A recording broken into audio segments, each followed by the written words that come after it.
ಇನ್ ಕನ್ನಡ. ಕಲಿಯುವ ಸದಾಶಯ ಮತ್ತು ನಿರಂತರ ಕಲಿಕೆ ಜೀವನದಲ್ಲಿ ಅಥವಾ ಆಧ್ಯಾತ್ಮಿಕ ದಾರಿಯಲ್ಲಿ ಸದಾ ಕಲಿಯುವ ಮನೋಭಾವ ಇರಬೇಕು. 99% ವಿಷಯಗಳು ನಮಗೆ ತಿಳಿದಿದ್ದರೂ ಹೊಸದಾಗಿ ತಿಳಿಯುವ ಒಂದು ವಿಷಯವು ನಮ್ಮ ಜೀವನದಲ್ಲಿ ಮಹತ್ವವನ್ನು ಬದಲಾವಣೆಯನ್ನು ತರುತ್ತದೆ.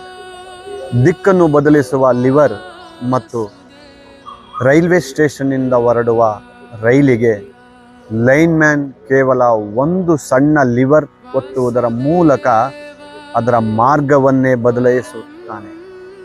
ಹಾಗೆಯೇ ನಮ್ಮ ಜೀವನದಲ್ಲಿ ಶ್ರೀಲ ಪ್ರಭುಪಾದರು ಬೋಧನೆಗಳು ಹಾಗೂ ಲವಮಾತ್ರ ಸಾಧು ಸಂಘವು ನಮ್ಮ ಜೀವನದ ದಿಕ್ಕನ್ನೇ ಭೌತಿಕತೆಯಿಂದ ಆಧ್ಯಾತ್ಮಿಕತೆಯತ್ತ ಬದಲಾಯಿಸುತ್ತದೆ.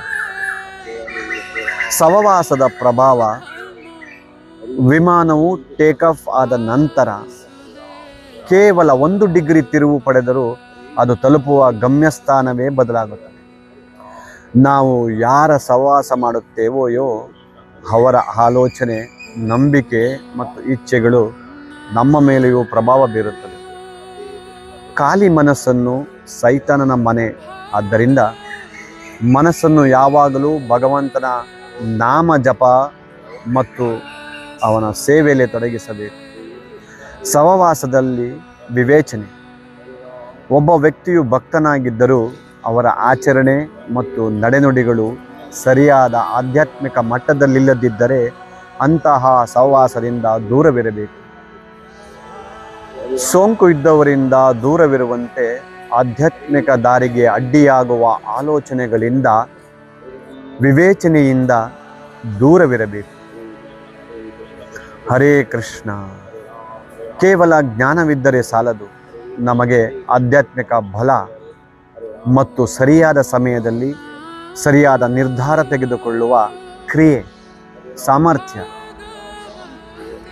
ಎಷ್ಟು ದೊಡ್ಡ ಜ್ಞಾನಿಯಾಗಿದ್ದರೂ ಮಾಯೆಯ ಪ್ರಭಾವ ಪ್ರಬಲವಾಗಿರುತ್ತದೆ. ಆದ್ದರಿಂದ ಭಕ್ತನು ಅಹಂಕಾರ ಪಡದೆ ಭಗವಂತನ ಕೃಪೆಗೆ ಶರಣಾಗಬೇಕು. ಭಕ್ತರ ಸಂಘದ ಮಹತ್ವ. ಪ್ರತಿಯೊಬ್ಬರೂ ಒಟ್ಟಾಗಿ ಸಾಧನೆ ಮಾಡಲು ಪ್ರಭುಪಾದರು ಇಸ್ಕಾನ್ ಸಂಸ್ಥೆಯನ್ನು ಸ್ಥಾಪಿಸಿದರು. ಭಕ್ತರ ಸಂಘದಿಂದ ದೂರವಿದ್ದು ಆಧ್ಯಾತ್ಮಿಕ ಪ್ರಗತಿ ಸಾಧಿಸುತ್ತೇನೆ ಅನ್ನುವುದು ನಮ್ಮ ಭ್ರಮೆ. ಪ್ರತಿಯೊಬ್ಬರೂ ತಮ್ಮ ಸ್ವಂತ ಇಚ್ಛೆ ಮತ್ತು ಪ್ರಯತ್ನದಿಂದ ಆಧ್ಯಾತ್ಮಿಕವಾಗಿ ಶುದ್ಧ ಭಕ್ತರ ಆಜ್ಞೆ ಹಾಗೂ ಕೃಪೆ. ಶ್ರೀಲ ಪ್ರಭುಪಾದರು ತಮ್ಮ ಗುರುಗಳ ಆಜ್ಞೆಯಂತೆ ವಿಶ್ವಾದ್ಯಂತ ಕೃಷ್ಣ ಭಾವಾಮೃತವನ್ನು ಪ್ರಚಾರ ಮಾಡಿದರು. ಶುದ್ಧ ಭಕ್ತರ ಆಜ್ಞೆಯನ್ನು ಪಾಲಿಸುವುದು ಮತ್ತು ಕೃಷ್ಣನ ಸೇವೆಯಲ್ಲಿ ತೊಡಗಿಸಿಕೊಳ್ಳುವುದು ನಮ್ಮ ಜೀವನಕ್ಕೆ ಪವಿತ್ರತೆಯನ್ನು ಮತ್ತು ತಂದುಕೊಡುತ್ತದೆ. ಹರೇ ಕೃಷ್ಣ. ಹರೇ